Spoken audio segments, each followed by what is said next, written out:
Doctor Somarajan സാറിനെ, Francis T മാവേലിക്കരയെ, അതുപോലെ സംവിധായകൻ മീനമ്പലം സന്തോഷിനെ ഞാൻ അഭിനന്ദിക്കുന്നു. ഞാനെന്നല്ല, ഇന്നിപ്പോൾ ഈ നാടകം കണ്ട് ഇറങ്ങിയവരെല്ലാവരും അവരെ അഭിനന്ദിക്കുന്നുണ്ടാവും. ഗാന്ധി ഒരു നല്ല നാടകം. എനിക്ക് ഏറ്റവും കൂടുതൽ എൻ്റെ മനസ്സിനെ ഉലച്ച ഒരു രംഗമുണ്ട്. അവസാനമായുള്ള ഭഗത് സിംഗിൻ്റെ ആഗ്രഹം അമ്മയുടെ കൈകൊണ്ടുള്ള ഒരു ആഹാരമായിരുന്നു. അത് അമ്മയടുത്ത് നിന്ന് അറിയിക്കുകയും അമ്മ ആ ആഹാരവും കൊണ്ട് വരികയും ചെയ്യുന്നു. പക്ഷേ നിർഭാഗ്യവശാൽ അമ്മ തീരുമാനിച്ച ദിവസത്തിനും ഒരു ദിവസം മുമ്പേ തന്നെ ഭഗത് സിംഗിനെ തൂക്കിക്കൊന്നു. ആ അമ്മ ആഹാരവുമായി കൊണ്ടുവന്ന് ഇത് ആർക്ക് കൊടുക്കും ഇനി എന്ന് ചോദിക്കുന്ന ചോദ്യവും ആ രംഗവും സത്യസന്ധമായി പറഞ്ഞ എൻ്റെ മനസ്സിനെയും വല്ലാതെ ഉലച്ചു.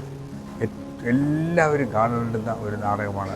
ഇന്നത്തെ കാലഘട്ടത്തിൽ വളരെ പ്രസക്തമായിട്ടുള്ള ഒരു നാടകം. ഫ്രാൻസിസ് ടി മാവേലിക്കരയുടെ സംഭാഷണങ്ങൾ ഇത്രയും വലിയ ഒരു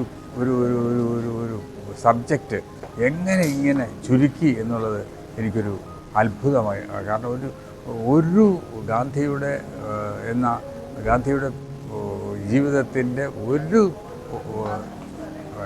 മഹാത്മാഗാന്ധി എന്ന് പറയുമ്പോൾ തന്നെ വിശാലമായ ഒരു ക്യാൻവാസാണ്. അതിനെ ചുരുങ്ങിയ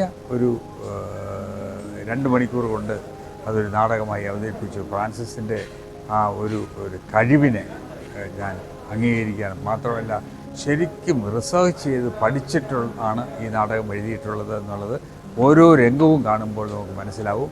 ഈ നാടകത്തിന് എല്ലാവിധ ആശംസകളും നേരുന്നു. സാറേ, ഞാൻ ഭഗത് സിംഗിന്റെ അമ്മയാ. എന്റെ മോനുള്ള അത്താഴം ഉണ്ടാക്കിക്കൊണ്ട് വന്നതാ. അവരുടെ തൂക്കിക്കൊല ഗവൺമെന്റ് 12 മണിക്കൂർ നേരത്തെ ആക്കി. ആ കൃത്യം ഇപ്പോൾ നടന്നു. ഭഗത് സിംഗ് തൂക്കിലേറ്റപ്പെട്ടു കഴിഞ്ഞു.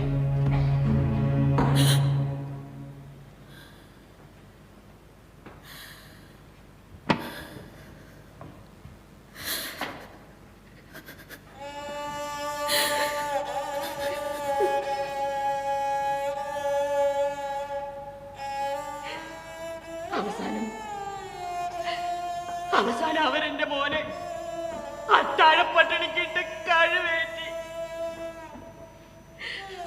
അമ്മ നൊമ്പരം ചാലിച്ചുണ്ടാക്കിയ ഈ അത്താഴം എന്റെ കയ്യിൽ ഒരു സങ്കട ഹർജി പോലെ.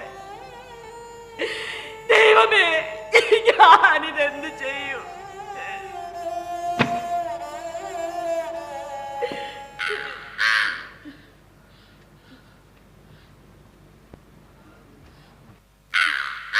അമ്മേ.